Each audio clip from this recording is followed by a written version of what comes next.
All right, let's give this a shot. I see that the game sound is working, and it looks like the microphone's working. So, in theory, you should be able to hear me now, and we shouldn't have any weird echoey... I have no idea what happened there, but I think we were doing some first person, like I was playing. So I probably mucked around with some of the settings, but it's all fine now. So back to the point of why we're here. Nexus Gaming Series, we're going to do a replay cast tonight between ReGen Ghost and Durotan's Couch.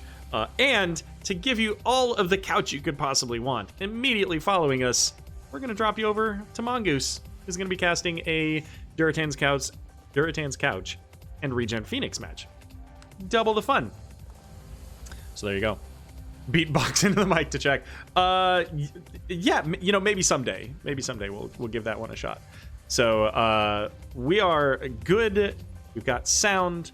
It looks like the system is picking up, so we're gonna get into this. Now we don't. I'm gonna skip my standings, which I normally would show you, because I don't want to give anything away. I know the results, but that's just because I had to download the information. So, taking a look at the maps, though, I do not know all of who picked which maps, but this particular map was picked by Durotan's Couch. And hopefully I don't have to swap them. I have a feeling I might. But we will get right into this. So the bands that we have here... While the game's loading. Bands that we've got from ReGen Ghost, they banned out the Braxis Holdout and Whole Sky Foundry. Durotan's Couch, they banned out Dragonshire and Infernal Shrines. Our first map going to be Battlefield of Eternity. And they are on other sides. Okay, so let's see. Swap that. And this. Bada bing. And nobody knows anything different.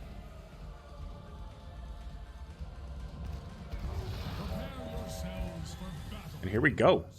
Give that a second to load everything up. We will turn off the chat. Everything is set. Brilliant. All right, let's get into game number one. This is a best of three set. Introducing our teams. Off to the left, it's going to be Durotan's Couch. Now, when you guys watch this back, I think it said that ReGen Ghost was on the left. So, you know, just saying for caster purposes, it might be nice if you were on the right sides. But I digress. On the left, we have Big Egg Roll playing some Rhaegar. We get Afish playing the Vala, Captain Wedge on the Johanna, Earl Schlepp, of that name, on Tassadar, and Wildcard on the Blades. And to the right, we got ReGen Ghost. We got Aaron playing the Sonya. Down here in the bottom lane, Mongoose going to be on the Anubrak, Giggleschmack on the Hanzo. Going to get Andrew on that Li Ming, and Jub playing a little Deckard action. Just got done casting some Girls Gang Squad where Deckard was in all three games. Deckard, apparently tier 1 hero right now. Big combination there between the Li Ming orb and that Anubrak dive with the root just barely catching Earl Schlepp there. Like that combo was like that had to be timed, right? I mean, that was very well coordinated to burrow charge in underneath the orb so that you make sure that it hits.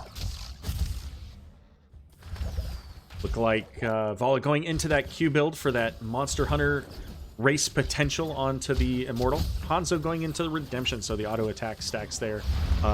Maybe not the most common BoE build for the race potential, but you do have the Li Ming who does a lot of race as well as Sonya, so pretty significant race potential really from both teams. Blaze doesn't have great race necessarily, but he is already going into that Adrenaline stim pack for the auto attack speed, and presumably the Incinerator Gauntlets to increase the damage to those targets as well. So,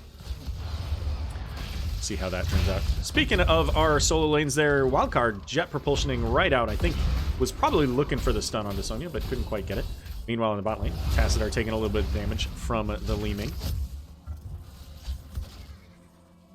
But no deaths here. 3-3 so far. No talent advantage, just a very slight XP advantage. And we see Aaron just keeping these ranged minions away from the wall, making sure that they can't get there. Has a full bar of Fury as well to clear these out. Jet Propulsion's going to get that stun, though. So the Whirlwind stalled out on the damage for the minions. Hey, Red! Good evening. Welcome. It's great to see you. And Red's a mod. I just modded a whole bunch of people before I even understood what all kinds of things mods could do. Wildcard, once again, looking for that stun onto the Sonya, but not able to get that. So just kind of takes a trip around the siege camp up top. As both teams now working on their bruiser camp. We see a quick check there. Mongoose was just checking that bottom camp just to make sure that they didn't happen to be down there. But a very slight XP lead here going over to Durotan's couch. Blaze is going to go ahead and head back with a few moments to pick up a little bit of mana. We see Tassadar waiting to send out the couch's shaman camp. Oh, we did get first blood down here. Maybe second blood. Rhaegar looking pretty low. And Deckard securing the first kill of the game.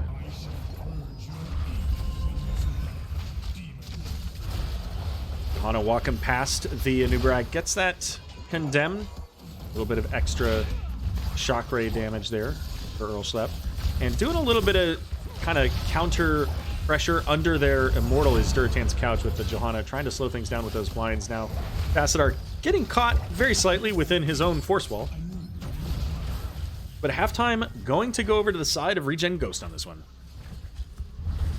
Thanks, Stream Elements. You're only about 5 minutes late, but welcome to the party.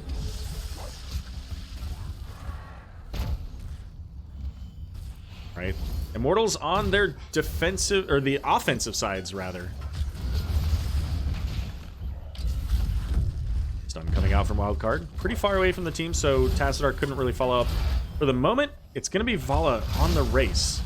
And they do recognize that that this is an uneven fight here. So ReGen Ghost looking for the Blaze, gets a big stun out onto Li Ming and Anubarak, but Anubarak diving in.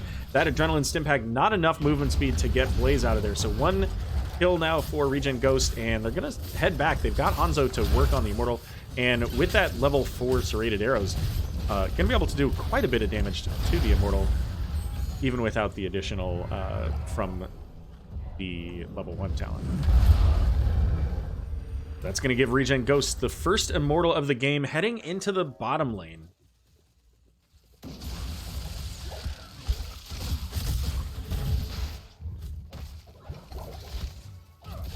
Now, looking ahead, we've got Vala Tassadar, so we could very well see a Bloodlust out of this, especially with, you know, Incinerator Gauntlets. Blaze doesn't do no damage. If you build him right, he can do pretty significant damage. So that could be a really interesting Bloodlust comp.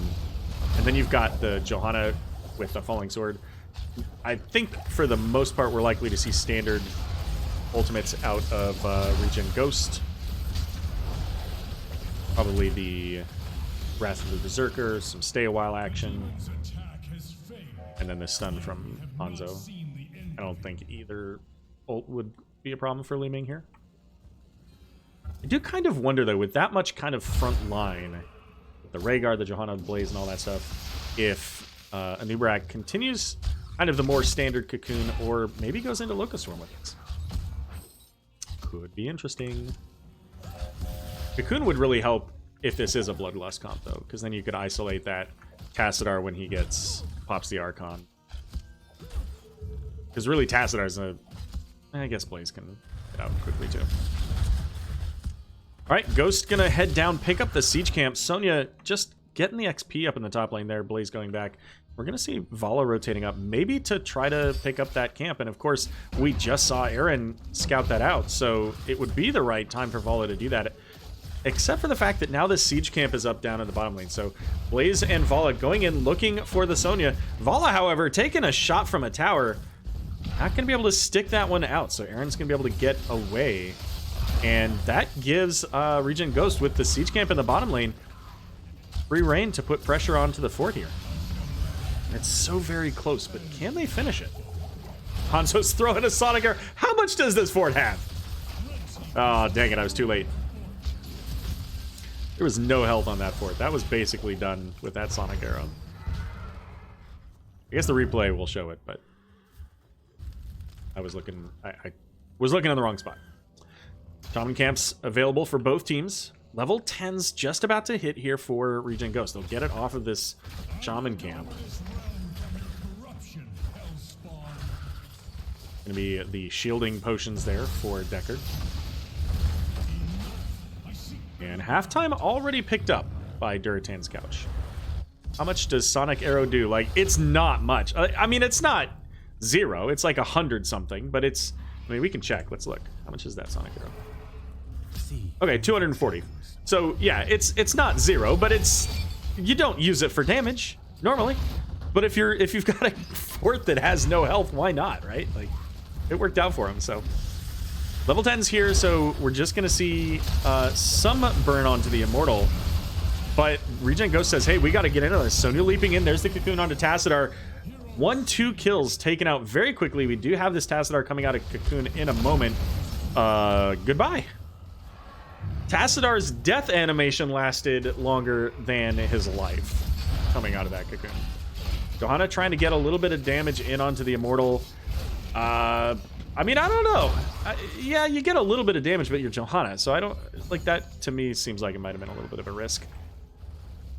And that's like 1 auto attack's worth of damage from, like, a Baller or something like that. Second Immortal now in favor of ReGen Ghost, heading up into the top lane. Sonya clearing the bottom lane of the Shaman camp, which did get a little bit of value during all of that. But level 10's here now for Durotan's couch. And that is going to be that Bloodlust along with the Archon. So look for that. Blaze is going to come in with the Combustion. Gets a big slow. Double stun here. Li Ming trying to get a big burst of damage there. But the disengage from Jub Jub. Stay a while and listen says, nah. Cool your jets. Quite literally there, Blaze. Blaze has no mana now. This is maybe a little bit dangerous. There's Hanzo with an NA arrow right through the entire team. But Johanna coming down very quickly here. So they do manage to save their fort. The fort's sitting at about 80% health there. Really good defense on the side of Durotan's couch. Although Blaze having to back here. So it'll be interesting to see if Ghost continues to try to pressure this. Or if they're just looking maybe for an isolated kill. Somebody rotating through. And it looks like they're going to fully rotate into the bottom camp. The only camp currently on the map. But obviously top siege camp will be coming available here shortly. So this is a fairly obvious play, and I think I feel like Durotan's couch might have been able to do a little bit more with this. Like they clear the lane, and you know could potentially maybe get that wall, some of that wall damage going, but instead waiting on the camp, they're able to pick it up. But now they're going to have to be a little bit more defensive here. Blaze is going to be able to pick the bottom lane pretty quickly, though. Again, Incinerator Gauntlet, so he's getting that additional damage against these mercenaries. 50% additional, along with the Adrenaline Stimpack. So auto attacks, increased speed, coupled with that additional damage. But Ghost says, hey, we can get a little bit of poke damage. We got this long-range Li Ming. And it is that Calamity along with Illusionist for Li Ming, so a little bit more of a team fighty build as opposed to going more for that race. He's entirely by himself on an island down here as ReGen Ghost. On the hunt, possibly looking to see if they could catch Blaze, but didn't quite find him. As both teams looking to just race as much as they can here. Looks like a little bit of an advantage over maybe to the red team. Just a little bit, not by much. In fact, that advantage could probably be explained just by that level difference. The 12 to 13, certainly the talents, all of that contributing here. But Durotan's couch still no 13s. Li Ming can poke this from pretty far away, so Durotan's couch probably waiting for those 13s and then maybe looking for an engage. They've got all of their tools, but the disengage tools from Ghost are available as well. But they're gonna be able to do it. I think their primary target almost has to be the Decker. That's the biggest disengage that Ghost has here. Pushing up the defensive line with that Johanna Blaze a little bit farther so that Li Ming can't poke up. Vala, rather, is going to get a little bit of poke now herself onto the Immortal. And this is where it gets maybe a little bit scary. A good Hanzo arrow right here could... Yeah, if that Vala just got caught by the stun. I was thinking if that Hanzo arrow came out just a moment earlier, that could have been a triple Immortal stun, and that would have been very, very bad for Durotan's couch there. Johanna's sitting about half health, so has to be a little bit careful about where they engage now. And Andrew Lobbing the orbs over the wall, getting a little bit more poke onto that Immortal.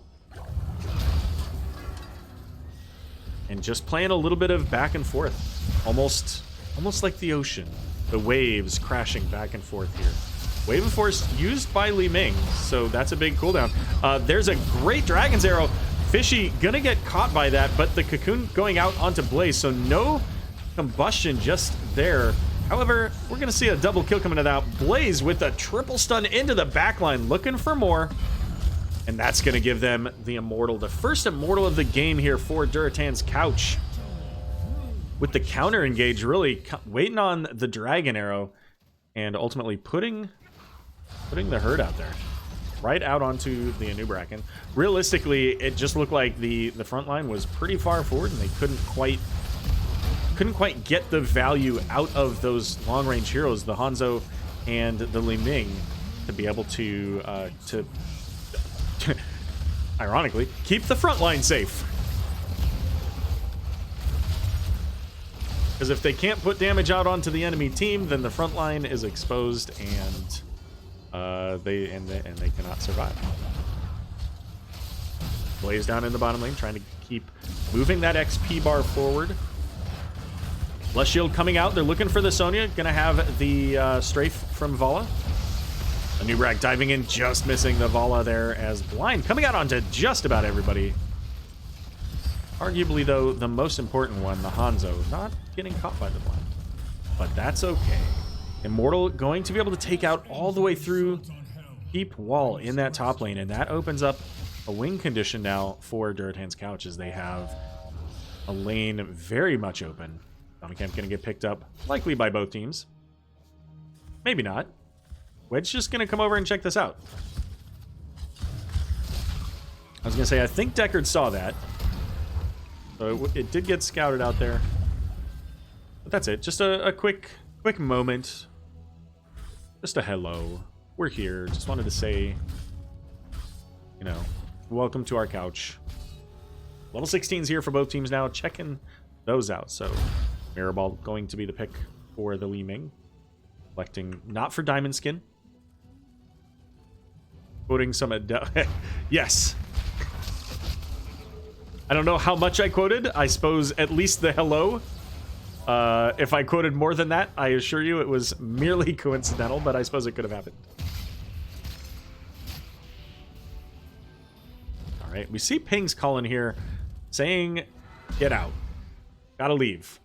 Anub'arak, the Blessed Shield missing the Deckard there. Anub'arak burrowing away the Task Force wall. Oh, the Tassadar gonna get caught by the Dragon Arrow, but not enough lockdown to continue the fight, as Anub'arak, of course, already had burrowed away, but didn't have the ability to keep that fight going. But it looks like ReGen Ghost wants to keep pushing this. They want to keep the pressure on with Hanzo and Li Ming, but ultimately, Durotan's Couch able to pull away. And down in the bottom lane here, we've got the Siege Camp putting in a little bit more value. And these are incremental bonuses here for Durotan's Couch. They're very slightly ahead in the overall structure game at this point, and now they're the only ones with a camp on the map. So this really is kind of their position to be flexible. They can wait until they see somebody in the bottom lane to go clear that Shaman camp, and then push in and look for that target. They do have to be careful, of course, of Mongoose. They've got to be mindful of Anub'arak and where that Cocoon could come in. Nobody's going to go clear that Shaman camp, though. It looks like they just want to push in on the gauge. Double stun from Anub'arak there. Tassadar is going to pop the Archon. There's Rhaegar going into the Cocoon, but the Blessed Shield missed. Doesn't matter, though. Anub'arak's going to fall in there, get the stun out onto Aaron. Here comes the Stay Wild, but it gets interrupted, and Sonya going to fall now. ReGen Ghost fully on retreat, as Andrew now going to get taken out on the Li Ming. It's a triple kill for Durotan's Couch, and they are going to continue the Immortal to halftime. But down in the bottom lane, the Shaman camp getting value onto this fort, already sitting at half health. We see Wedge coming down to clear up the minion wave, just to keep that alive for as long as possible. And there you go. And this next Immortal will be going down in the bottom lane with that evening out between the two teams, both of them having the fort down. this is very much in favor of Durotan's couch. They're going to have 80% or so of the shield as well. So this is a very difficult position for ReGen Ghost. Hanzo can't quite angle those arrows as well onto the Immortal here as he can out there. Bless Shield going out is going to get the pull onto Hanzo, but quick jump over the wall. Blaze is going to be right on top of the Deckard. Stay a while, just putting the brakes on. Strafe the only ultimate available, although Combustion coming back up as well. Leap, though, is available, so if Sonya can find the right time and place for it, and that's a tricky proposition with the Immortal being able to do stuns here as well. But that window is narrowing very quickly here as they keep falling. Captain Wedge there, a little bit under half health with that shield. And with the Immortals sitting still pretty healthy, we're going to see them continue on. They're going to get that stun out onto Sonya. And with that level 13, it's enough. But the counter kill on Navala, and that's a huge counter kill. But the Immortal's still pretty healthy. It's doing some work. We're going to see Tassadar going into the cocoon as Blaze, finishing that kill onto the Anubarak. 60%, 50% on the core, and the Immortal still going. This is looking very good for Durotan's couch, as they will, in fact, finish out game number 1 before level 20, just a little bit, in favor of Durotan's couch.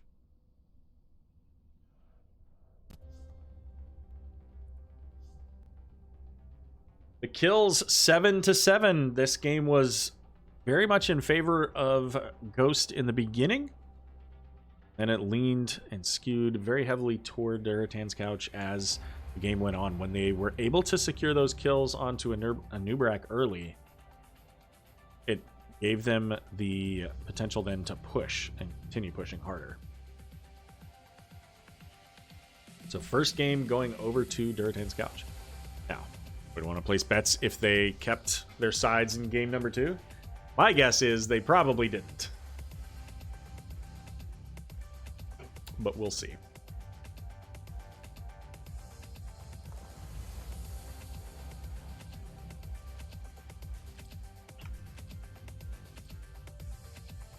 Game number 2. So that was Battlefield of Eternity. It was picked and won by our blue team, Durotan's couch. Gotta clear off the mouse so that it actually goes where it's supposed to. Game number 2 is going to be on Tomb of the Spider Queen. Let's see who picked this one.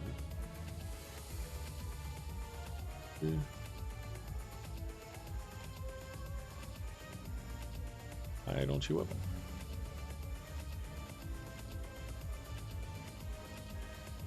Let's see. Map pick is Durotan's couch, so let's update real quick.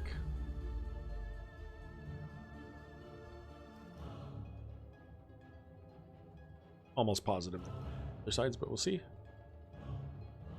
That.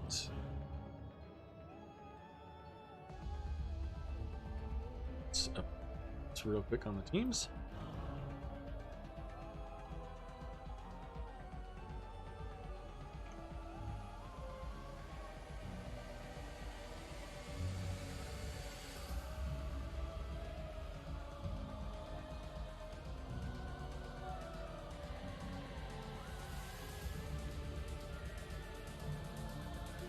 So Durotan's couch, as I mentioned right after this cast, we're going to raid over to Mongoose. And Mongoose is actually casting Durotan's couch versus ReGen Phoenix. So it's a couch night, right? It's an evening in on the couch. All right, there we go.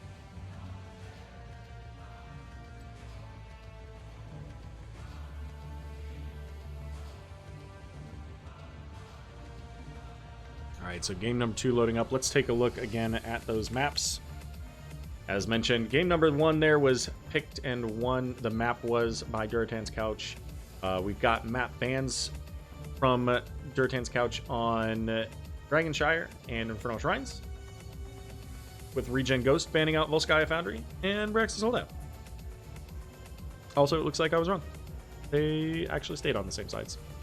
So you know what? That's fine.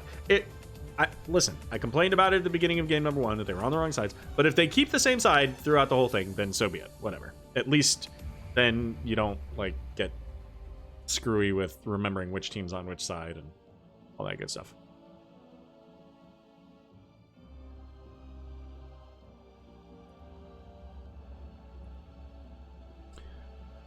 Not sure why it's taking so long to load. It's just me. I don't have to connect with anybody. There we go. All right, here we go. It's game number 2 between Durotan's Couch and ReGen Ghost. Start over here to the left. Once again with Durotan's Couch. See, I already screwed it up. On the left, we've got Captain Wedge playing Garrosh. Got Big Egg Roll on the Deckard, Earl Schlepp there on Falstad, Wildcard on the Blaze, and Afish on Nazebo. And over to the right, it's ReGen Ghost. We got Gigglesmack on the Orphea, Aaron on the Leoric, Mongoose on the Johanna, Andrew on Lunara, and Jub gonna play Anduin this round. So continuing with tonight's theme, we continue with more Deckard. So there you go. Deckard is just happening all over the place. I wonder if this is, is Deckard going to win this game? Or does Deckard lose this game? In GGS, he won 2 out of 3. So we'll see how this turns out. But we do also have that Nazebo. And this is a Nazebo map, right? I mean, it's arguably his best map. Being able to rotate between 2 lanes, getting the stacks as quickly as possible. And let's take a look at those talents. Of course, going into the spider build on Nazebo, also going into that boomerang quest there for the Falstad. Take a quick peek at our bottom lane, which is a very quick peek because they're already done. Not going to be fun. So, a lot of this, I imagine, is going to be going back and forth between top and mid lane, following these teams as they look to stack Nazebo or prevent Nazebo from stacking. Although, kind of interestingly, Nazebo's not actually with the team. I feel like that ends up working against you a little bit if you, because Nazebo wants to be able to, especially early in the game like this, wants to be able to stack those spiders, but also needs the minions. Garrosh is going to throw Johanna. Johanna's going to get a big slow onto Falstad, but the Leap of Faith used onto the Lunara, getting her out of that dangerous scroll of ceiling.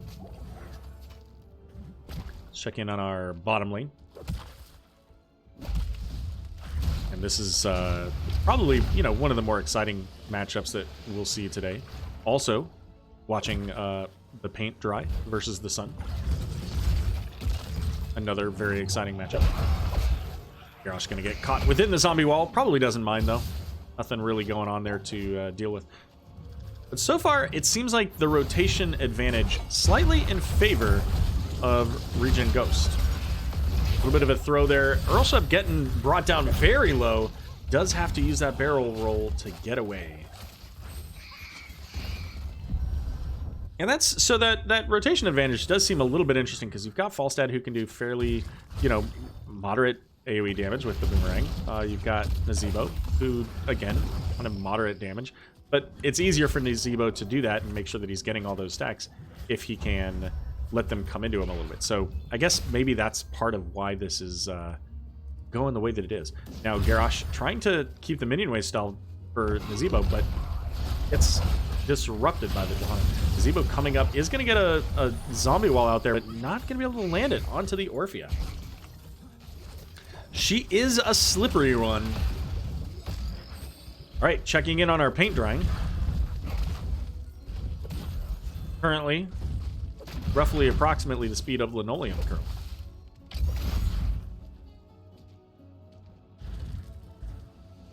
Gonna get a quick attempt at turning in some additional gems. 18 to 27 so far, slightly in favor of ReGen Ghost.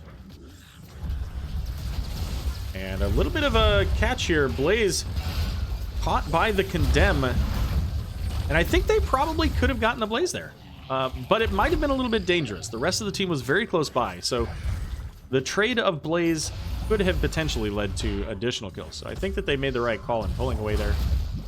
Not getting the kill onto one, but making sure you don't lose additional heroes can be a pretty significantly valuable call there. Garrosh just standing there next to that Wisp. Hey there. Come here often? Wait a minute.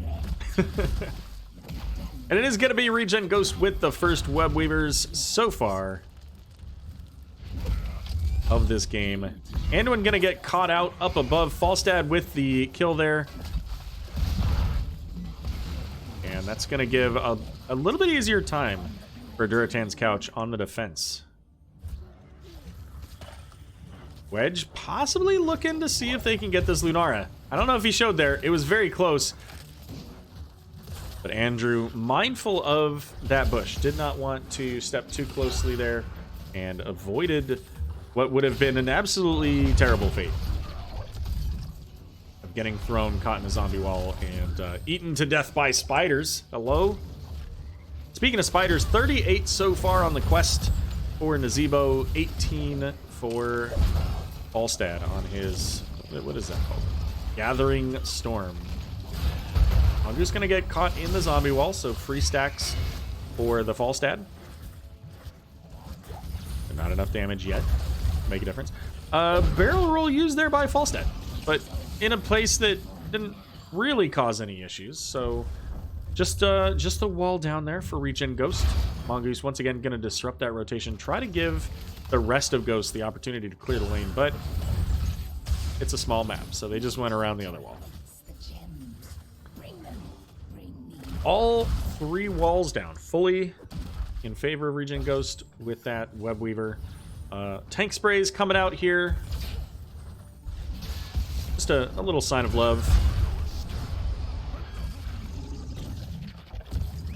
As you do. Falstad there looking to maybe do a fly. Probably a mistake as Wedge taking all kinds of damage. 22 gems may fall here. Does get that bloodthirst to keep alive for a moment. And there's the potion. Staying alive just long enough to catch up to that potion. And avoid giving ReGen Ghost a huge opportunity there. Let's check in on our linoleum curling.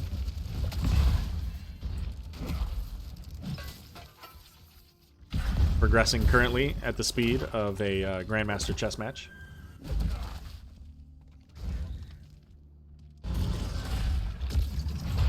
Alright, there's level 10 for ReGen Ghost. It's not long for Durotan's Couch.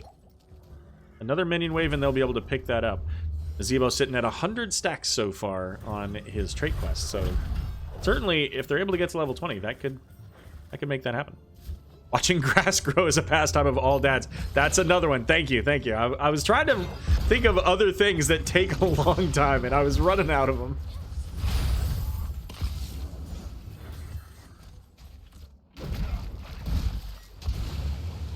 All right, Wildcard having to jet propulsion away there to get rid of the drain life from Leoric. 18 out of 50 here.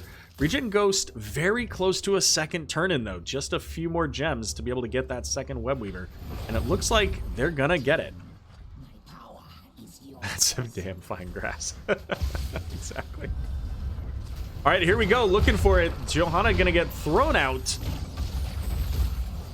Still a 4v4 here, but with the Web Weavers coming, Durotan's Couch doesn't want to push their luck here. Because losing a hero would be very problematic. Mongoose going under the tower there to get a bit of a condemn with a subdue. Nope. No level 7? 4. I think it's 4 this time. Quest is. Root going out onto Garrosh. Oh, the Blessed Shield coming out. Did hit Garrosh, but the Unstoppable kept him alive. And Mighty Gust forcing the disengage with Gargantuan out there. Top lane looks like it's probably going to be just fine. Blaze finishing up bottom lane. That Web Weaver's all but gone, or, well, it is all gone.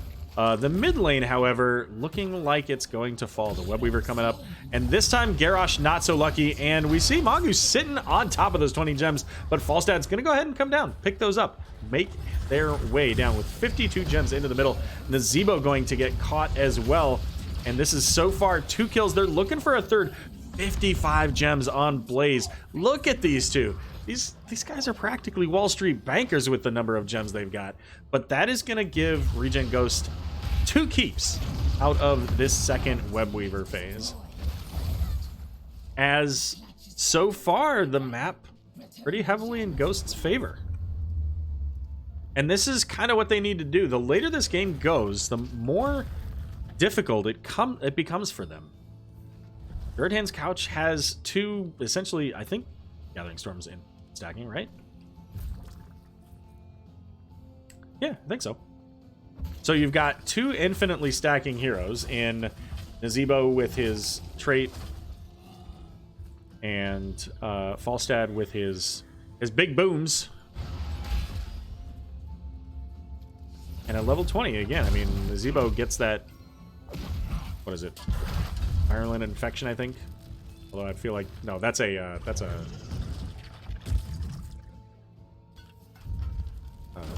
Stukov. Voodoo something. Vile Infection? Isn't it Voodoo something? No, that's his trait. Leoric gonna go ahead and Wraithwalk right on out, get that life drain out, and oh hey, you know what? Little leap of faith action as well. Is it Vile Infection? It probably is Vile Infection. Alright, tell me your... It is Vile Infection. Yeah, I was close. It was so, you know, sometimes you're just like, what the heck are these things? All right, 53 gems coming from Falstad, but gets interrupted by the flashlight there. Garrosh is going to throw out Aaron.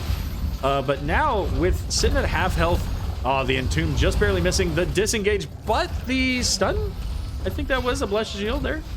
A little bit of value out of the Eternal Feast, but right now it's Leoric deep in the backline trying to do everything possible. Blaze in the front with the bunker. Wedge, not long for this world, is going to be the first one to fall. Can they get to the Blaze? This fort is all but dead. If they can get to that Blaze, it'd be huge. Falstad's going to zip up top. Should be able to get that turn in. But now, can ReGen Ghost find this next target? They get the Nazeebo. Falstad's going to get those gems turned in, and they do keep the Blaze alive. So 63 gems still sitting on Blaze, and 21 here on the Falstad. Mid lane, a little bit of value out of that Bruiser camp. Yeah, I really did. I was like, nah, that's Stukov. That's not the name of it. Words. Sometimes they are hard.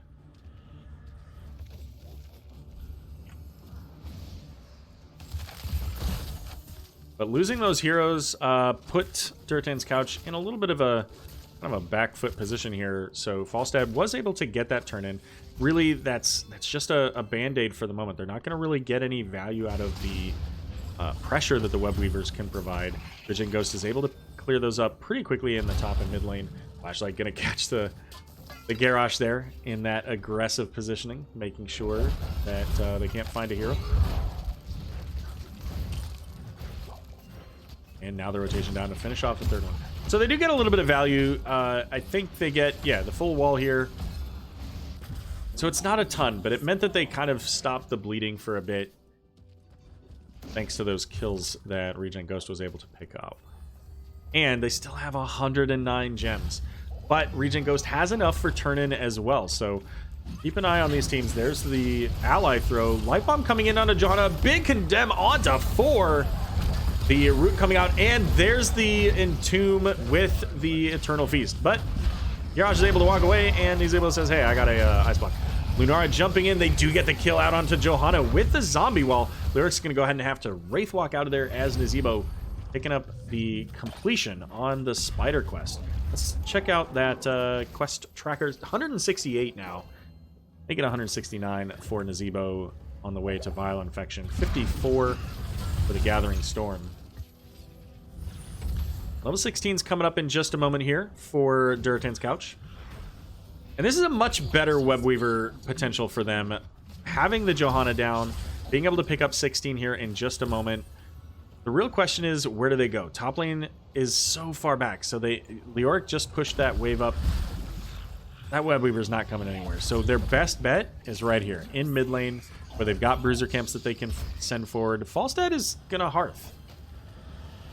And I'm assuming that means that they're going to top to push that up. Blaze in the bottom lane, kind of doing the same thing, just trying to move these forward. But we're late game at this point, and moving all the lanes forward, best case you're getting a little bit of XP to try to keep things moving on catching up to that one full level of advantage that ReGen Ghost has. So with that, I think they probably could have gotten a little bit more out of it if they just stuck with 5 and pushed A lane, even if it was bottom lane maybe, because that would have been the longest rotation. So they're just going to be able to get a wall out of it. But they probably have enough for yet another turn-in. There's 62, 71, 77, 80 turn-in available right there. So they have enough. If they can get another turn-in, this is where it could potentially start to work in their favor. Leoric going to have to Wraith Walk away there, so that Unstoppable is gone for Leoric. Only 3 now for ReGen Ghost. Leoric is going to head down to the bottom. Most likely will get that turn-in, so we'll see counter Webweaver. Both teams had 2 in a row. So far, the primary value going over to ReGen Ghost with that. Oop. And Durotan's Couch going to pull back. Want to play a little bit defensively. Ghost on their way to level 20. A level 20 fight could be a big challenge, right? Leoric with that Silence and Tomb, with Orphea having that Eternal Feast, the upgrade as well, potentially. We're going into that Eldritch Conduit. Leoric pushing up in the bottom lane. And I think that's really what we're going to see. You know, Ghost now has the opportunity. They want to be able to split and pick up all that XP so that they can get that level 20 advantage and push even harder. They have that potential, whereas I think Couch didn't, like, they wanted to, but I didn't think they had enough to be able to do that playing from behind like that. Entomb going out onto the Falstad, the Bless Shield from like forever. Like that was the longest, but it seemed to follow Falstad with the barrel roll. So I think it actually hit him mid-flight, and then the barrel roll just completed and bounced off the fort there. But a split second faster, and Falstad is toast there. So level 20 is now here for ReGen Ghost. Let's take a look at those 20 talents here. Indestructible for the Johanna, and I really like that. I think that, you know, what we've seen in the last couple of games is that when Durotan's Couch has been able to get an advantage, it's because they were able to kill the tank very quickly. Earlier in this game, they were able to kill Mongoose, and they got a turn-in because of it. In the last couple of games, the last game on the Anub'arak, they got some advantages when they were able to kill, or rather on BOE, when they were able to kill Anub'arak. So having that indestructible is going to give a lot more flexibility to ReGen Ghost in these fights.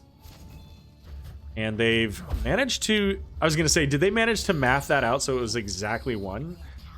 Given the fact that 4 heroes don't have any, I'm guessing that was not on purpose. But another back-to-back Webweaver coming out here for ReGen Ghost. So we've done 2, 2, and 2. Levels at 17 minutes with level 20. Most likely, this keep falls.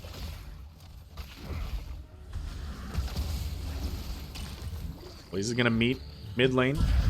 Try to get that out as far as possible. Maybe do the same then with the bottom lane.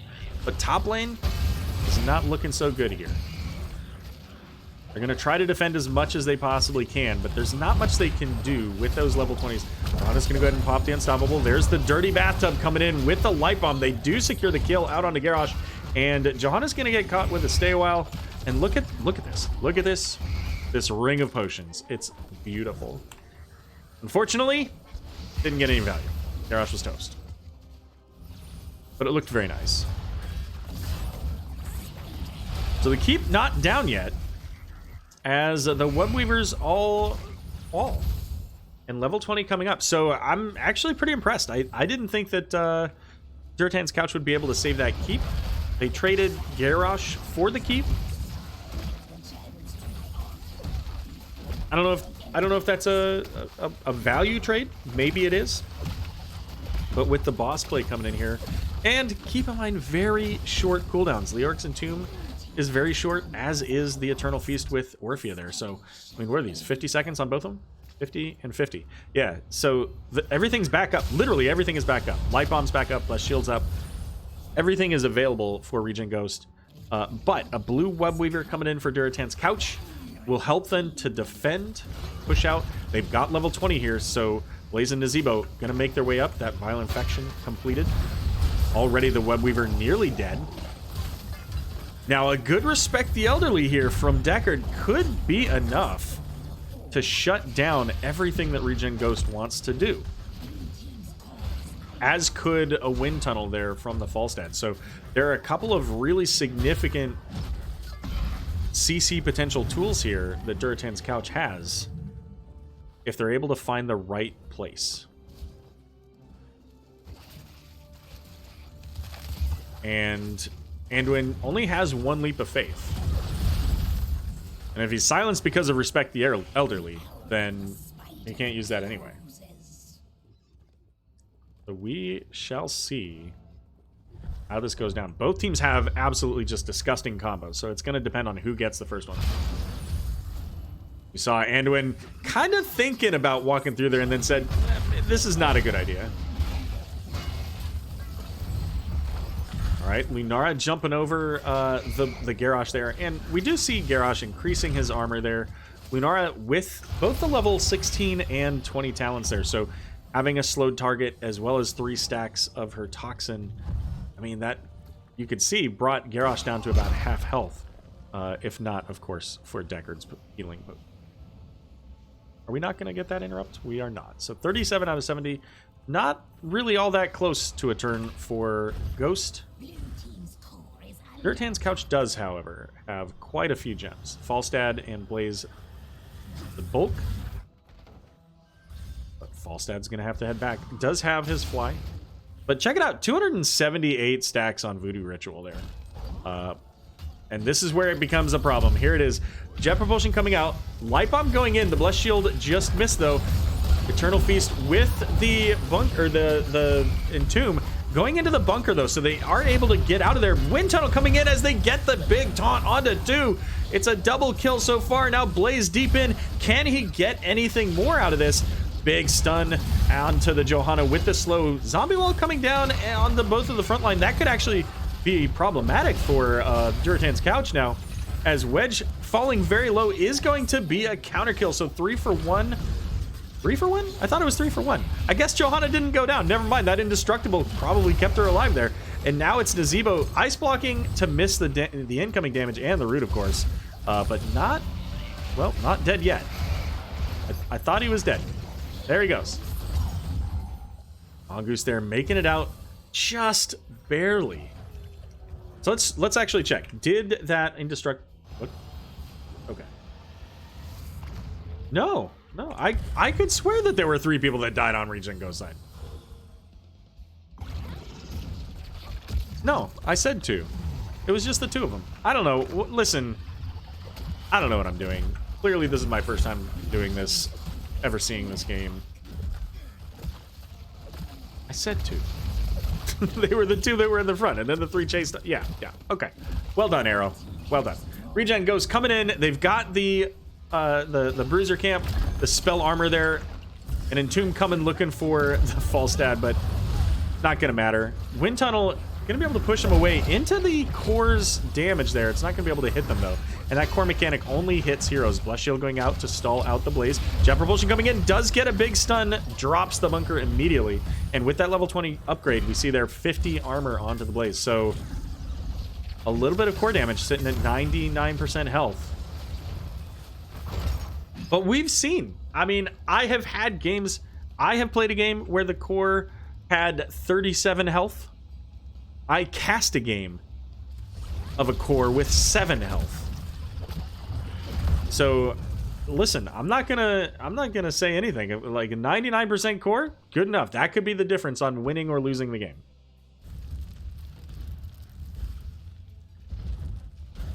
Every little bit helps. 23 minutes. So Web Weavers would be really powerful if they're able to get them. for Durotan's couch here. Big damage going out onto the Blaze, having to pull back the life drain and Lunara damage, just doing so much work onto that Blaze in the background there.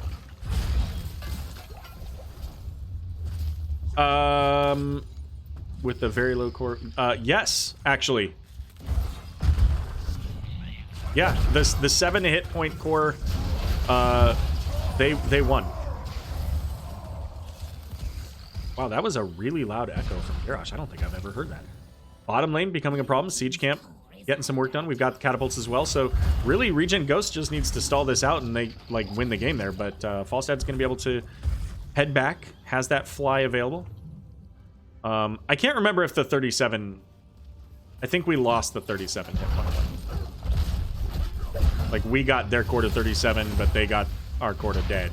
Whereas the other one, they got it to 7 hit points, and everybody died.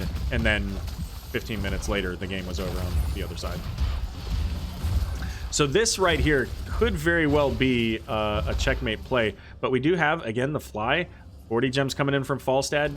They need the rest of these... well, no, they don't. They just need to turn in so that they can get those web weavers out. And the web weavers in mid and bot will at least push the lane out. But this boss coming into the top lane... Short cooldowns, once again, for ReGen Ghost. So they have everything. Both teams have everything available. So it's just a matter of who can get their combo off here first. And it feels like mostly that's been ReGen Ghost. Deckard almost has to play too aggressive to be able to get this. There's the dirty bathtub coming out. Maybe not, maybe not. Just draining the Blaze does drop that bunker. Wind tunnel coming out. But the counter synergy there with the stay while. Boss is on the core, but it's also very low. It's going to be finished off here in a moment as the shielding is gone. The boss is still going, though, surprisingly. Jet propulsion coming in does get a big stun into the back. But this is maybe not the end of it. There's the taunt going out. Could they get this kill out on the Mongoose? Zombie wall might be enough to finish it. Indestructible procced. Can they catch up? Falstad going in, looking for the kill, but couldn't quite get that. Hey, got a fort down here.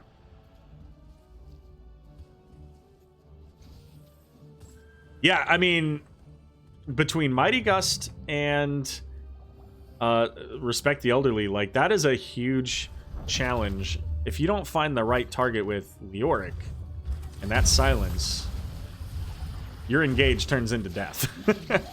It turns into a counter engage very quickly. Leoric probably looking for something here, has the Entomb, but that's exactly why Durotan's couch is pulling back.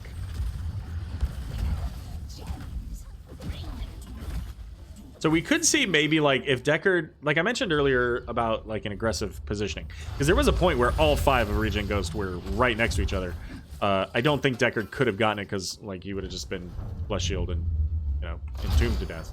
But if he can find a spot, like, over a wall, maybe, you know, something like that here, or, you know, up above, like, then that's where you can maybe make that work. But really, both teams have been really good about checking all the bushes.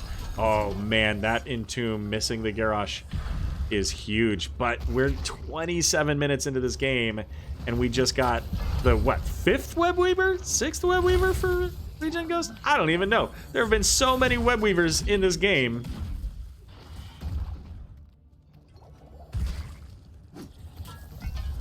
There are more spiders in this game than in Arachnophobia.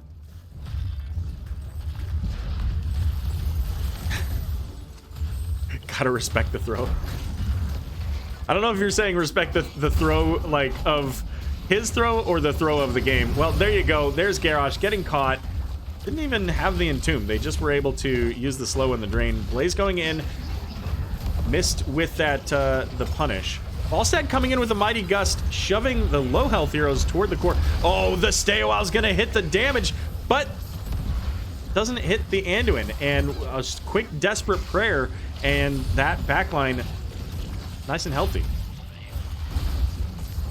A-Fish trying to get away, does get the root. Double root here with both Mongoose and Gigglesmack, and those spiders doing a lot of damage onto the Johanna. And maybe they survive a little bit longer here. The Web Weavers baking it to the core, so a lot of damage going out. Lunara putting a lot of damage onto it as well with her damage over time there. But it's not looking good, and it's going to be ReGen Ghost eventually closing this game out at 28 minutes and 28 seconds. That's a, you know, such a pleasant number, right? Just a good, clean number to end the game on. Did the screen just get smaller? Did it? Not for me. Let me check the thing. No, doesn't look like it.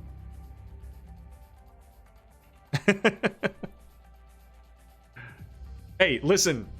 I said it to somebody the other day. I said, you know, that they could give John Madden a run for their money on their commentary. And you know what? Sometimes you just got to give John Madden a run for his money on your commentary. That's all I'm saying. You call the easy calls. Sometimes when you get the thing and you put the entomb down in the right place, and then you've got the chaos coming in from the Orphea, and then you just win the game. Huh, that's weird, Actar. I have no idea. All right, let's give Ghost their point and then get on to game number 3.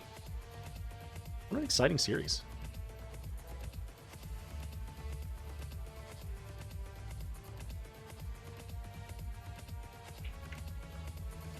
And then we get more couch on our evening in with the couch, as we're going to head over to see Mongoose with Durotan's Couch versus ReGen Phoenix, which I believe was the week before. I think they got a double dose of ReGen back to back.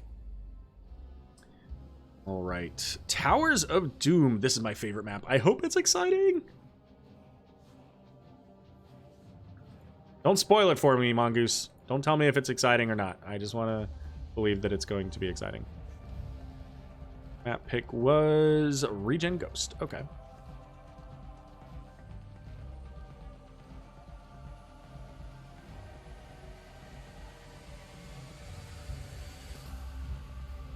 Okay.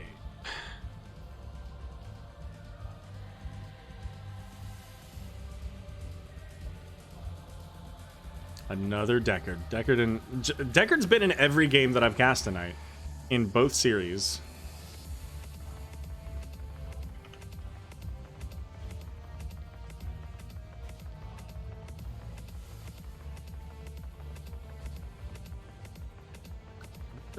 Interesting. All right, I see what we're going for here. Oops, wrong person.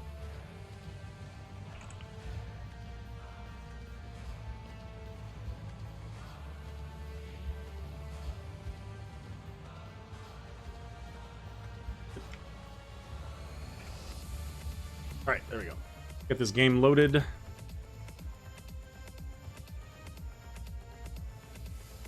Game number 3, Towers of Doom.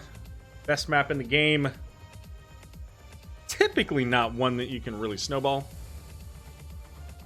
Not really a lot of comeback mechanics. A little bit, kind of, I guess you could say, with the towers providing XP a little bit differently in the map than others. But it's just a map that allows you to be, like, you can come back. It gives you the potential that as long as you've got any health on your core, kind of like I was just describing on that in that last game, you have a chance. You've always got the chance. That's it. It's game number 3. Let's get into this. I've been starting with Durotan's Couch, so you know what? Start with ReGen Ghost over here.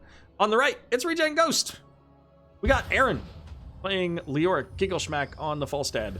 Jub gonna be playing some Brightwing. Mongoose on the Cuddle Bear Stitches. What is this? This is a banned skin, sir. You should know better. You should know better. Who did I forget? Andrew on Kael'thas, I think. And over to the left, Durotan's Couch. Hector's in the chat. You saw it. It's there. We got Captain Wedge on the Johanna. We got Earlslep on Mephisto. Wildcard gonna be on the Sonya. Afish on the Vala. And Big Egg Roll on the Deckard. Oh, hold on. We gotta ban that. You guys watch this while I ban this person. 3, 1, 2. I'm just going to... There we go. Right, so level 1 talents. as things just happen. All right, so we saw very much last game, like Johanna disrupting rotations, making life difficult for the Garrosh and the rest of the team as they were trying to support Nazebo. So fully expect to see Johanna doing the same thing here. Although in that case, Johanna took a lot of damage. And it is a little bit dangerous with that Brightwing on the other side too, right? Because even though you've got an Unstoppable, it's not permanent. And you have to cast it. Nice hook out onto the Vala. The Polymorph coming in just a little bit late, allowing Vala to get away. But we are going to see now both teams standing up into their siege camps. Let's see. How does this go? Falstad, Kael'thas versus just Vala. Well, that's okay. That's going to be Falstad, Kael'thas, of course. A little bit of disruption, but they can't really stall this out too much. Sonya comes down, but it's just too late. Just a little bit too late. Here comes Leoric. A big hook out onto Mephisto. And you know what? Mephisto apparently gets away. So never mind. I was going to say, he has no escape tools. There just wasn't enough layered to keep him locked down, so he was able to just kind of slowly walk away. Hey, Bill. I'll be back. Welcome. Good to see you. Yeah, I don't put cameras up for the when the game's going for casts.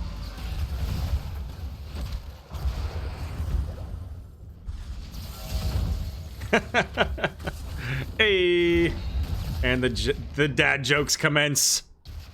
What is the div? This is B Northeast.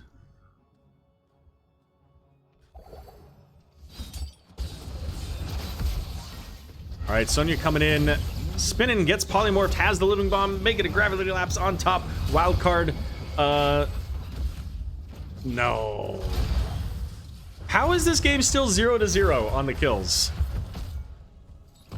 That's like the third time that I thought for sure somebody was about to die, and they managed to just barely sneak their way out. In fact, I bet that Kael'thas or Stitches over here were both like, all right, we're good. That person's dead. And probably felt the same. Sonya with that sub 50 health escape calculated. Exactly. Brightwing's going to come over here and stall out. So we got Leoric finishing top already. Afish going to come up as well, though. So this is 2v2 up in the top lane. Sonya, oh man, getting that spear right onto the Brightwing. Well, it doesn't have a whole lot of health, though. So this is still somewhat dangerous territory, but with Brightwing very low as well, is going to phase shift down into the bottom to keep things busy there. So even on the score, but it cannot remain even when there are 3 temples up, or altars. Hook missing just by a little bit there. Lots of the little potions here available as Jub having to use that pixie dust to move away. Wildcard spreading? Nope, already had the spread. So Living Bomb will not go out. Afish going to get the altar channeled, but not quite finish it. However, Andrew in danger as Sonya gonna spread that Living Bomb. No, is not gonna spin it because Malthael's just gonna zip away. Malthael, Mephisto, oh, people. You will pay for your arrogance. Characters with M names. All right, well, we've got a bit of an invade coming in here. Level 7 available for ReGen Ghost, though. So Kael'thas is on his way. And this takes a while for the Mephisto Vala. Living Bomb is going to go out onto the Mephisto, so have to be extra careful when rubber banding back to the team. Oh, the hook over the wall. But it's okay. Nobody was there to follow up. That follow-up could have been incredible. Falstad barrel rolling over the wall now, so this is a full-on brawl. Everybody from both teams here as Sonya says, nah, I'm done. I'm out. Wedge, looking at these potions, says, hey, that is a full healing potion. Decker doing a lot of work.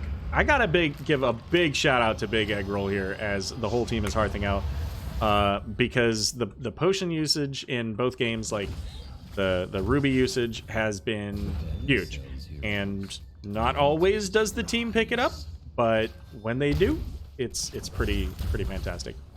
Yes, big egg roll. Right there. Right there. See? Look, big egg roll. Well, still big egg roll. See? Alright. Alter coming down in the bottom lane now. Sonya and Leoric gonna be pretty late to this party. And I was gonna say, like, I don't know if that favors one team or the other, but certainly they both have their pretty squishy heroes, and especially if Mephisto spreads that living bomb. But all is clear there. Now I want Chinese. Indeed. All right, Deckard working on the channel. Might be able to get it. Oh, the hook just barely, but didn't get the channel. Still stalled that out there. Very slight XP advantage here for ReGen Ghost. But Captain Wedge there on Johanna, very low. Does pick up a potion, but has that 40 healing penalty.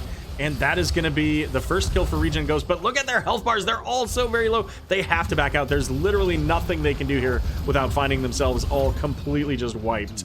And that is going to give the altar over to Durotan's couch. And while ReGen Ghost has the advantage in the level, the points right now in favor of Durotan's couch.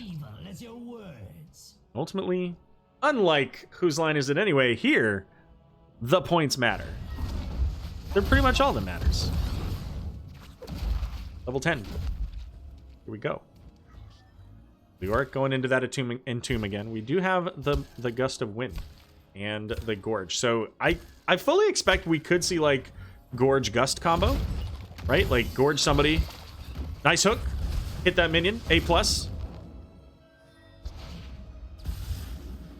But we could see that Gorge Gust combo to have Stitches pull somebody out. Blessed Shield coming in from Johanna, so big stun onto 3 there. There's the Mighty Gust, and doesn't matter. It's not enough. Sonya gonna get the kill onto Kael'thas. Now, here's the Gorge. Can Sonya get out? Had the Wrath of the Berserker, but no. Nope. The hook enough to make sure that that net result 1-for-1 on the kill count.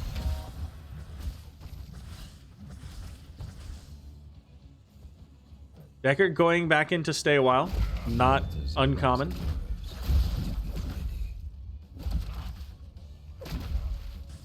So again, we could see, you know, when we get to that late game, it's going to be the Entomb Silence versus the Deckard Silence. Entomb takes less time to set up. So it may very well be that if it comes down to it, like Leoric, I think, technically wins that. And not only that, but he's also potentially unstoppable, so he can prevent himself from being put to sleep. Blessed Shield coming out, looking for the Falstad, the Mighty Gust, pushing everybody away. And Entomb coming out, just going to hit the Johanna, who's going to, you know, walk right out of that. Durance of Hate missing as Johanna pulled back, does get caught by the Gorge now. I think she's toast. Nope, has that unstoppable shield. So really, it's just Leoric who's getting turned on, but everybody's so low on the blue side here. Afish on the volley gonna be the first one to fall, and Sonya gonna fall as well. Now Earlschlep with that living bomb, bringing it back to the team, is just going to barely miss the Johanna, as Kael'thas now with the channel, bringing it down from 36 to 32. Now I know some of you in chat are not familiar with Heroes of the Storm. I appreciate you being here. Towers of Doom is a different map than some of the others. On the others, you march down a lane, you go to a core, you beat it to death, and then you win the game. Towers of Doom doesn't work like that. At the top, you can see there are points, 32 to 28 right now. That is the score. When that score gets to 0, you lose. And there's the Blessed Shield coming out. Had the phase shift go out there, but a big Durance does land this time, along with Deckard and a massive root. They get the kill out onto Brightwing, and surprisingly, that's it. A lot of single kills this game. Okay, so the rest of this, each of these towers you see at the bottom right, it says ×4. Every time you channel an altar, you do that much damage to your enemy's core, and you can increase that by killing the enemy towers. So ×4 is because you have each of your 3 plus your own core. So you'll always do at least 1, because you'll always have your core, presumably, if you're still playing the game. And then this boss right here, this guy right here, if you defeat him and tap that point, you get 4 more points. Or your opponent loses 4 more points.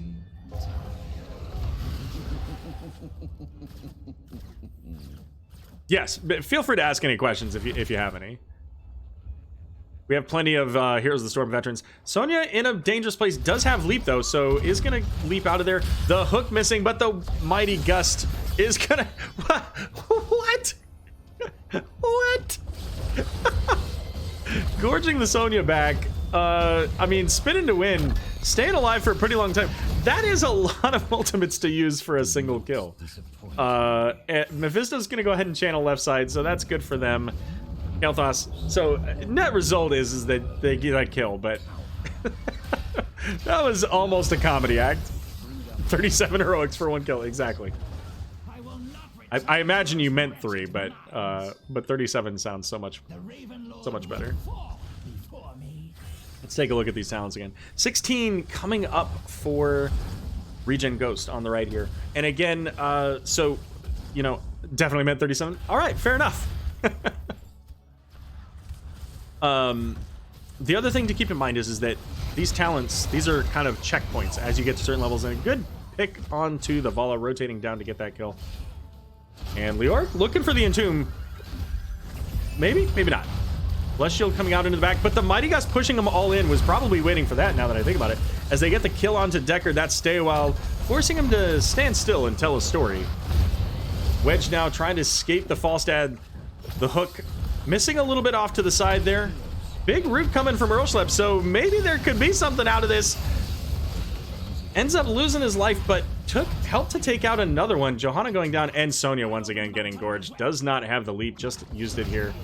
I mean, technically that's a full team wipe. Vala was dead already, so there you go. It's a mega kill for ReGen Ghost, and that now gives them the opportunity to pick up the bottom bell tower. And this is tough. Triple altar phase, that means that with this tower down, that could be as many as 15 points coming off Durotan's couch, as they are currently in a pretty significant disadvantage. And rotating up to the top one, this is the easiest one for them to pick up, not only because it's the farthest from here, but it's closest. It's the safest place. They've got towers for their defense above and below. So ultimately, 3 points coming off Durotan for Durotan's couch, 10 points for ReGen Ghost. There is one other way to get points off of the core. Those pumpkin sappers that we've seen a couple of times right in this area. If they make their way across this blue line over here, which normally would show red, then that can add or take away points as well. Falstad with the Mighty Gust is going to get caught by the root, pushing back the Deckard and Johanna, though. Living Bomb out onto Mephisto there. And so I've mentioned this a couple times about the Living Bomb. Basically what happens is you'll see a character with this kind of flashy little orange and yellow. When that finishes the cooldown, it explodes. And anybody else nearby, it will spread to them, and it will explode off of them. Mephisto getting caught by the hook and the gorge. But this one has the entire team, but it's not going to matter. Mephisto absolutely obliterated that flame strike from Kael'thas, adding the Living Bomb as well. So a lot of damage. A lot of fire going into that Mephisto. The Lord of Hatred from Diablo. And now, what we see ReGen Ghost doing here is they're just trying to protect this bottom lane tower. They're trying to make sure that they keep this. Not only because it gives them extra points, but the sappers just came up, and this can give them additional points or take additional points off of the enemy team's core. That leaves Leoric and Sonya to try to gather the XP, keep moving toward that level 20 goal. Mephisto got obliterated harder than in ReGen Ghost had all 5 pieces of Exodia in hand. I don't know what that means. But ReGen Ghost working on 2 altars. Falstad's going to get the 1, so that's 5 points. 13 to 21 on the score now, but the sappers going through all 3. That's 3 more points in favor of ReGen. as Sonya versus Leoric apparently did not go in favor of Sonya this time. But Falstad's going to get taken out. Does get the Mighty Gust for just a brief disengage there. Leoric doing some work out onto the Mephisto. Gets caught by the Durance and the Stay a While and Listen. So Gorge coming out onto Johanna, but not able to get away. But it doesn't matter. They get that kill out onto Vala as well. Leoric up above, going to fall to Mephisto though. So far, 2-2. And the Crusader throwing out the Blessed Hammers, able to stall out the channel, but Johanna just not able to stick it out too much longer there. Mephisto up above, but can't quite get into the team. And Johanna looking like maybe she's not going to make it out of this one here. About to spread that Living Bomb over to the Deckard as well. Mephisto taking a lot of damage, taking the tower shots. Was able to pick up that potion, so did get enough healing to keep things going.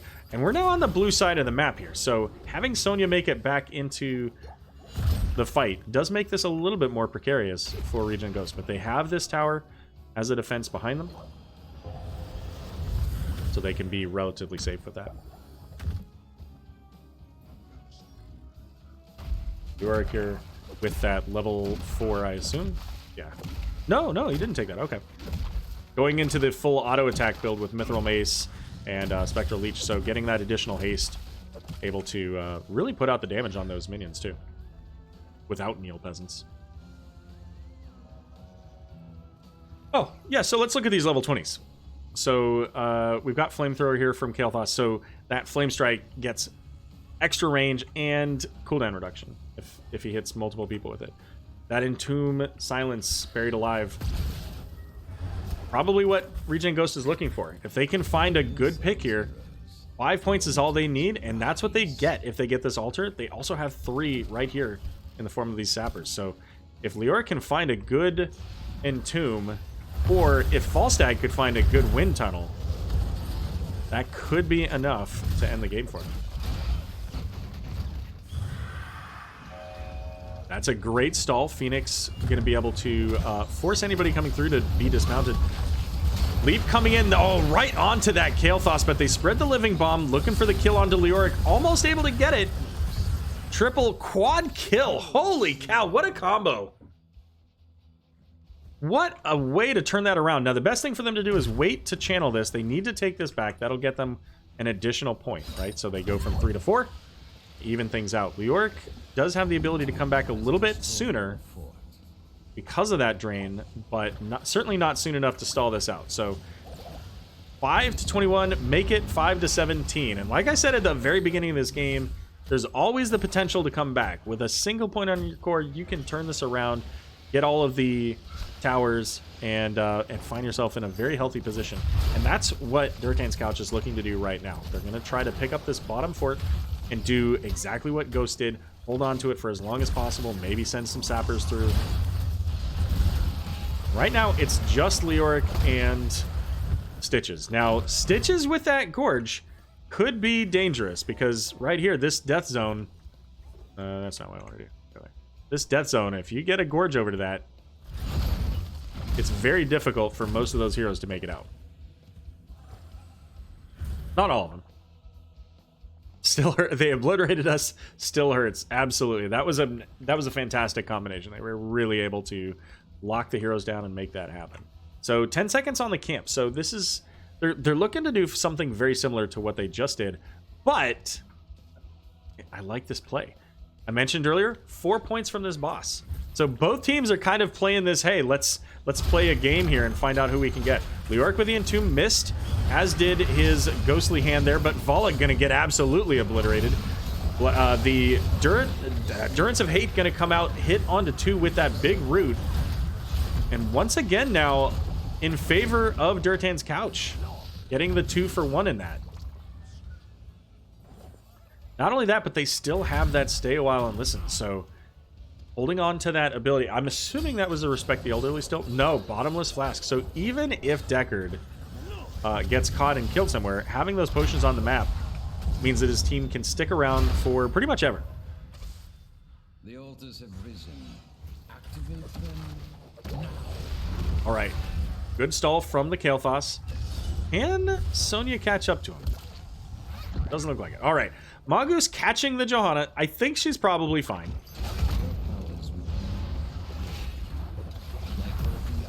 Yep, just fine.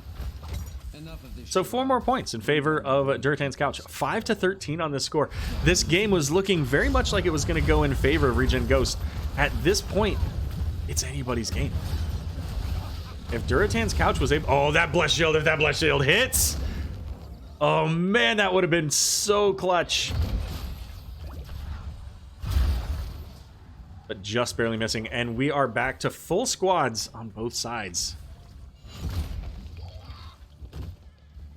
Looking, everybody on the hunt. Sonya in the top is going to try to clear up top lane because, again, sappers are there available as well. So you don't want to lose that top fort if you're at this stage of the game.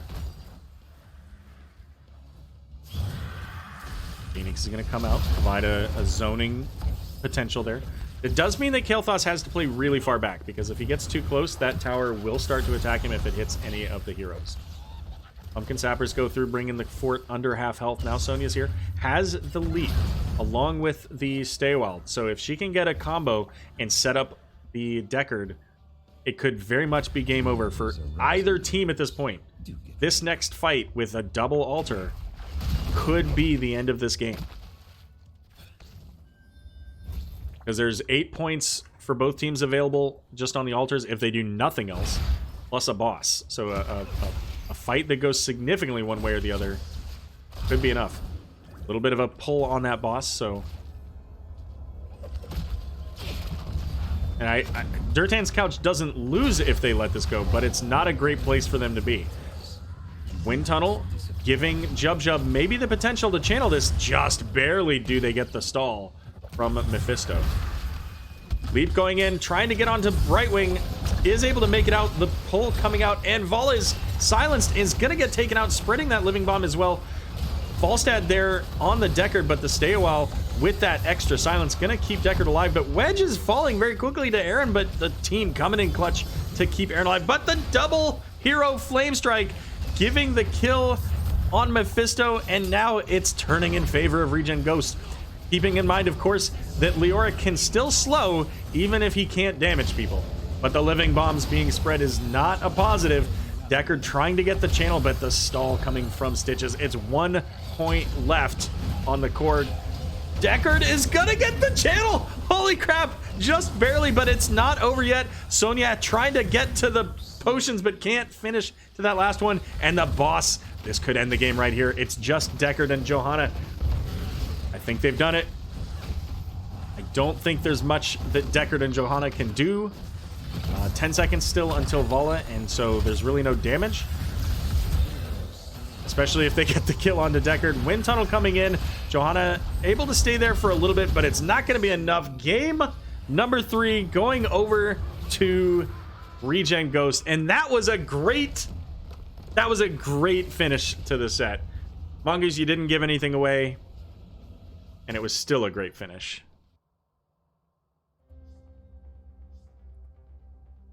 So ReGen Ghost coming in with the 2-1 victory over Durotan's Couch. And I did mention earlier that I would show the updated standings so that everybody can kind of catch up on where we're at. But let's look at these stats and counts here just real quick. 14-19 on the kills there overall. Very close game. Very exciting finish to that game. And yeah, so where are these standings? Well, let's take a look. Durotan's Couch currently 1 point ahead of both ReGen Phoenix and ReGen Ghost, as well as currently chasing Samuro. But that tie between ReGen Phoenix and ReGen Ghost, that will not remain after this week. How do I know? I know because I'm a ReGen Phoenix, and we've got we've got the match, the ReGen Phoenix versus ReGen Ghost match this week. Right? The ReGen Civil War coming up in just a few days. I believe it's Tuesday, but I'm going to just confirm on my calendar here. Yes, Tuesday at 9 p.m. Are we being cast? Oh, of course we're being cast. I think Taco cast it. Right? I think he picked it up. Let's see. Calendar.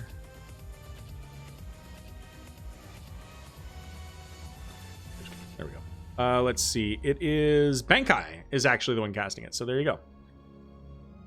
Yep. Yeah, okay. You said it in chat. So Bankai is going to be casting. Let me actually...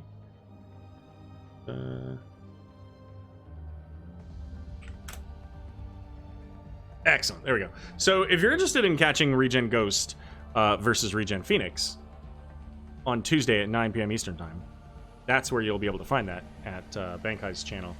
And it's gonna be fun. We've known many of these players for a good long time. I actually played with Ghost in an NGS off-season event. Yes, Tuesday 9/8 Central. Yes, exactly. So I'm really excited to play against Mongoose and the rest of ReGen Ghost. A lot of friends over there. It's gonna be a blast. So that being said, after our match here, we're gonna go visit Mongoose, who coincidentally just turned on their stream. So thanks everybody for being here and watching the Durotan's Couch versus ReGen Ghost match. 2-1 in favor of ReGen Ghost. Hope you all enjoyed it.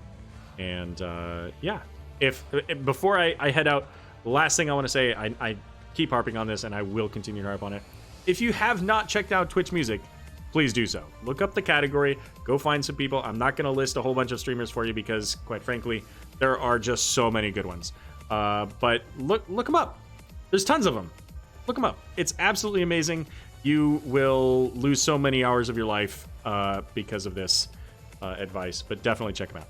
Okay, that's it. That's all I'm going to give you. Have a wonderful night, everybody, and we'll see you soon.